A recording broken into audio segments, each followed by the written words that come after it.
बिस्मिल्लाहिर्रहमानिर्रहीम। अस्सलाम वालेकुम। Tariq Javed Khokhar advocate law for you channel के साथ चैनल को सब्सक्राइब कर लें, लाइक शेयर कमेंट्स करें और अपनी राय का इजहार भी करें। तो अभी हम बात करते हैं जी, लतीफ़ खोसा एडवोकेट साहब लंदन से वापस आ चुके हैं और उन्होंने मीडिया से अहम गुफ्तगू की है। क्या कहेंगे इस पर?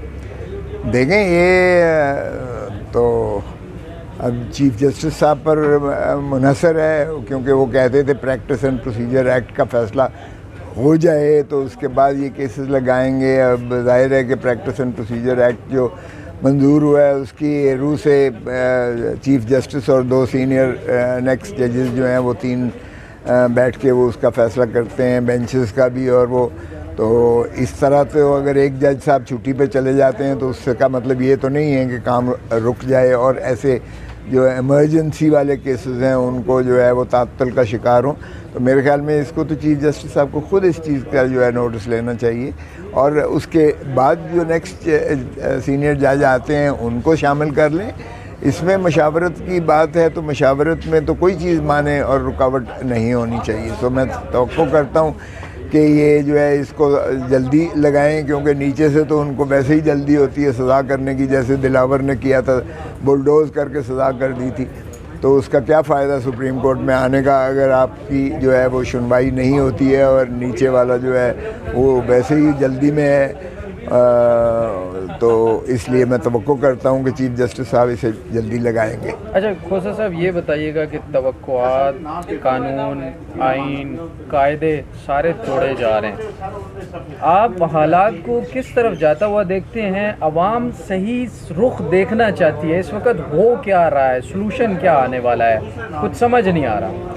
जी, अवाम बेचारी जब से माशाअल्लाह हम देखते चले आए हैं, अवाम तो हमेशा उम्मीद ही में रहती है और अवाम तो अब इतनी ज़्यादा शिद्दत से इस चीज़ की मुस्तदी है, मुतमन्नी है, मुल्तमस है, मुतजस्सिस है और वो गिड़गिड़ा के कह रही है काजी फायज़ साहब से, चीफ जस्टिस पाकिस्तान, खुदारा रहम करें इस मुल्क पर, इस कौम पर, इंसाफ दीजिएगा। और इंसाफ जो है होता हुआ नज़र भी आना चाहिए। अगर इंसाफ के तराजू इस अंदाज से जो है आपके वो दफन कर दिए गए हैं या एक नवाज़ शरीफ का जूरिस्प्रूडेंस नहीं बनाई जा रही है तो फिर अल्लाह ही हाफिज़ हो रही है। अगला आपका लाए अमल सियासी क्या होने जा रहा है, इसमें इसके बारे में अवाम बड़ी मुतजस्सिस है।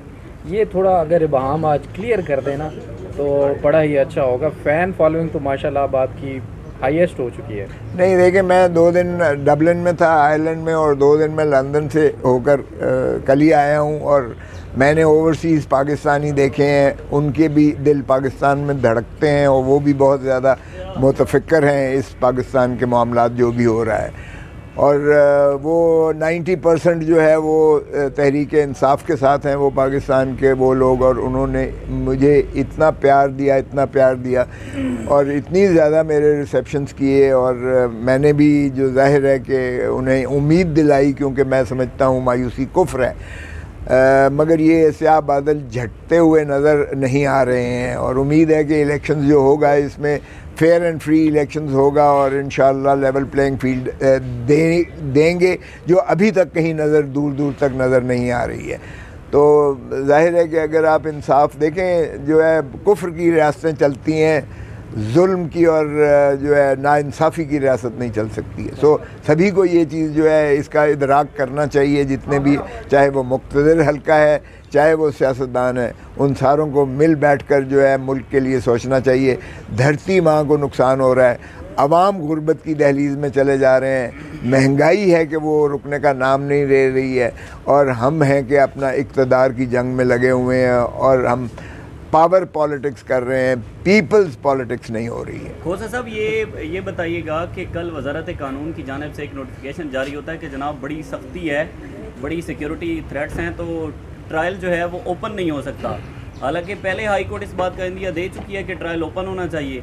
तो आप नहीं समझते कि वजारत कानून ने पहले ही काम पक्का कर दिया है कि जनाब अब तो इन कैमरा ही समाअत होगी? देखें, जब कानून में बड़ा वाज़ेह लिखा हुआ है कि ओपन कोर्ट होगी, ओपन ट्रायल होगा, ओपन इंसाफ होगा, जो आवाम को नज़र आए। अगर आपने यही करना है तो फिर मिलिट्री कोर्ट्स बना दें।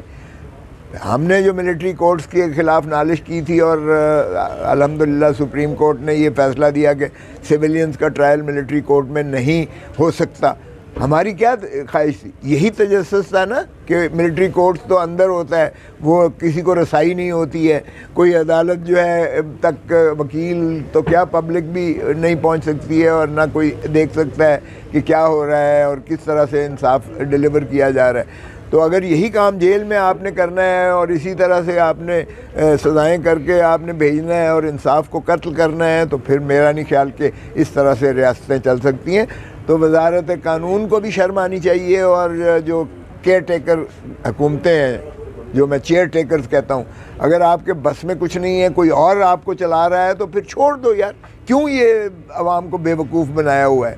और अगर आप वाकई केयर टेकर गवर्नमेंट हैं तो फिर कानून की पासदारी करना और तहफ़्फ़ुज़ देना हर एक को फिर हुकूमत का काम होता है, वरना हुकूमत का वजूद ही ख़त्म हो जाता है। अगर आप लोगों को चादर और चार दीवारी का तहफ़्फ़ुज़ नहीं कर सकते और उन्हें आप हक़ के जीने का हक़ और उनको आज़ादी का हक़, सांस लेने का हक़ और उनकी जो है इज़्ज़त नफ्स जो है मलूज़ नहीं रख सकते हैं, तो फिर आपके वजूद जो है वो बेमाने है। फिर क्या इंसाफ मिलेगा इस मुल्क में किसी को? बताइएगा कि अब जिस बंदे के पास भी जाएं वो ये कहता है कि अल्लाह करेगा इलेक्शन हो जाएंगे तो मामला ठीक हो जाएंगे। एक बकौल राजा रियाज के कि हमारे बड़ों का फैसला था कि जो इलेक्शन हैं वो जनवरी के आखिर में होंगे, लेकिन फिर बड़ों का फैसला तब्दील हुआ और फरवरी में इलेक्शन का ऐलान किया गया। अब क्या समझते हैं कि जो इलेक्शन होगा उससे अवाम के मसाइल हल होंगे और क्या 8 फरवरी के बाद भी बड़ों का फैसला तब्दील हो सकता है? देखें, एक बात तो ये है कि इलेक्शन देखें, एक बात तो इलेक्शन का अगर तो आपने शफाफ इलेक्शन नहीं करवाने हैं, अगर आपने लेवल प्लेइंग फील्ड नहीं देनी है, अगर आपने आवाम उनको मिल्कियत नहीं देनी है, जमहूर को अगर हक सही माने में मुंतखब करने का नहीं देना है, तो फिर खुदारा ये ढोंग मत रचाएं इलेक्शंस का। फिर अगर किसी बादशाह सलामत को आप चौथी दफ़ा वज़ीर आज़म बनाने का इंदिया देकर लेकर आए हैं तो फिर फरमान जारी कर दें भाई। फिर प्रजा को, फिर ये जो अवाम है 25 करोड़, उनको कहें कि सरबसजूद हो जाएं, ग़ुलाम बन जाएं, फिर जो है मुगलिया सल्तनत का दोबारा इजरा यहाँ कर दें, बादशाह सलामत को बिठा दें फिर तख्त पर और फरमान जारी करके अमीरुल मोमिनीन बना दें। ये ड्रामे नहीं चल सकते इस मुल्क में। देखें, ये 25 करोड़ अवाम का मुल्क है, यहाँ एक आइन और का वजूद मौजूद है, रूल ऑफ लॉ का होना चाहिए। अगर आपने इस तरह से मुसल्लत करना है किसी को तो फिर मत करें इलेक्शन। ये ढोंग अवाम का खर्चा पैसा मत ज़ाया करें और फिर ये जो है हैजानी कैफियत में इस मुल्क को न डालें। और जो 3 नस्लें आप पहले ही मकरूज़ कर चुके हैं, आज जो बच्चा पैदा होता है वो भी 25 लाख रुपए मकरूज़ पैदा हो रहा है, तो फिर पाकिस्तान पर रहम करें, पाकिस्तान को फिर चलने दें जिस तरह भी चलता है। ख्वाजा साहब, नवाज़ शरीफ साहब बहुत ज़्यादा खामोश हैं, पुरस्रार खामोशी है। आपको क्या लगता है वो अपनी नई शादी से खुश हैं? देखें, ये शेख रशीद ने इसका जवाब दिया है। उसने कहा या नवाज़ शरीफ खामोश है या मैं खामोश हूँ। जो कुछ शेख रशीद के साथ हुआ है माशाअल्लाह सभी को पता है कि वो चिल्ला काटने गए थे, ये चिल्ला बड़ा सख्त था। उनके साथ जो तशद्दद किया गया है, उनकी 30 साल ग़ुलामी का जो उनको इनाम दिया गया है, वो सबके सामने है। माशाअल्लाह वो बोलने लायक भी नहीं रहे हैं। हमने इसलिए सुप्रीम कोर्ट में पिटीशन की है कि ये जो डिसअपेयर्ड पर्सन, मिसिंग पर्सन, ये जो गायब हो जाते हैं लोग यकदम और 3-3, 4-4 महीने के बाद, इमरान रियाज ही को देख लें, वो ना ज़हनी तौर पर वो जो है वो ठीक है, ना जिस्मानी तौर पर उसका कोई ठीक है। जितना तशद्दुद किया गया है, रहम करें इस मुल्क के जो है बासियों पर, अवाम पर, और बुनियादी हकूक़ उनको दें, ज़िंदा रहने का हक़ दें उनको, आज़ादी और इज़्ज़त नफ्स उनका जो है मत मजरूह करें इस तरीके से कि वो ज़हनी तवाज़ुन खो बैठे। अब ये तो नवाज़ शरीफ के साथ भी ये गलत फहमी में है कि इसको ऊपर से लाकर और इसको जो है ताज इसके सर पर पहना देंगे और इसको जो है वज़ीर आज़म बना देंगे। ये होना नहीं है।